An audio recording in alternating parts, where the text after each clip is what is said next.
Ladies and gentlemen, please give a warm welcome to our next speaker, Mrs. Ellen Rutledge.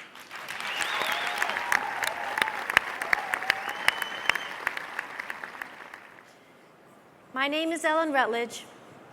I am employed here at Ironwood State Prison as secretary to the Chief Deputy Warden, Mr. Neil McDowell. Like many of you, I always thought that my family would be blessed with a long and happy life together. But God did not include that in our life plan. On the morning of October 22nd, 2008, our lives were tragically changed forever. At approximately 4:30 in the morning, my only son, Michael, stepped out of his house preparing to go to work. As he was loading up his truck, he was approached by two armed robbers wearing ski masks. He was brutally beaten. He was fatally shot in the head, execution style, while he was on his hands and knees. The only physical thing that those robbers took was his wallet. At the time of his murder, Michael was 35 years old. This picture was taken just a few months before he was murdered. He and his wife had been married for 13 years. They had 2 young children.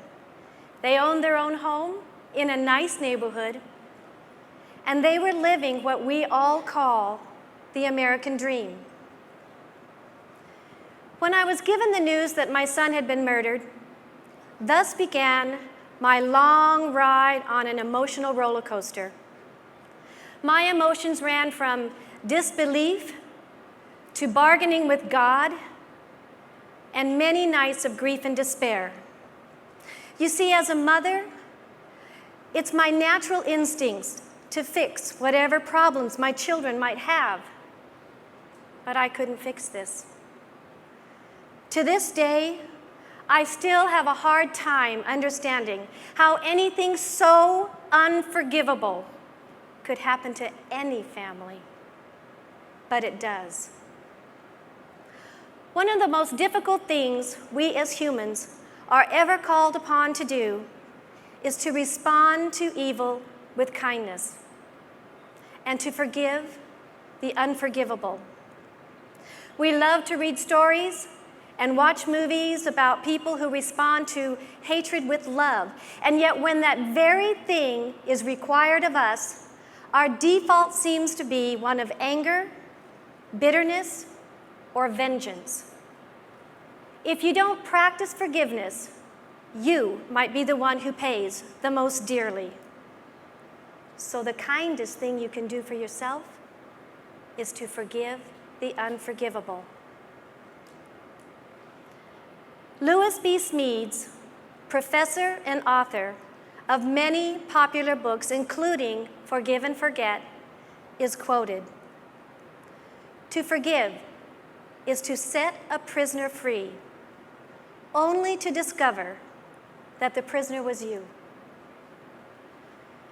Since the murder of my son in 2008, I have journeyed down 1,000 emotional roads, seeking the answers to, can I, will I ever forgive those 2 young men who chose to kill my son instead of just taking his wallet and walking away?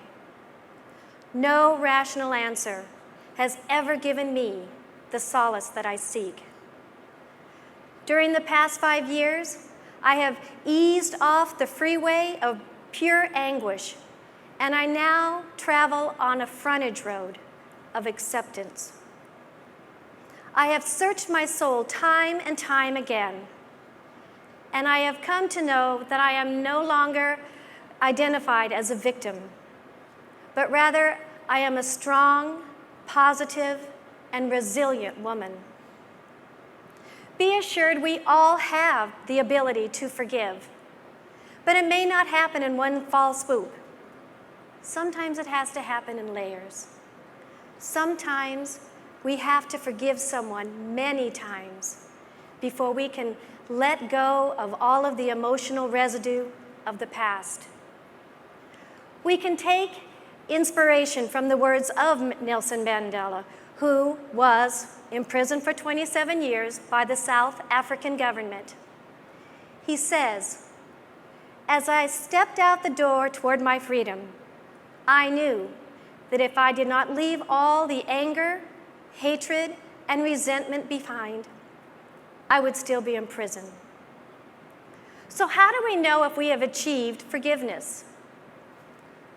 If you have taken the steps to restore peace in your heart, you will feel a shift. You will no longer feel sorrow over the circumstance. You will no longer feel angry with that person. You'll feel sorry for them instead. And you will tend to not have anything else to say about the situation at all. You will feel lighter. And you will know in your heart that you have given yourself the ultimate gift. Thank you.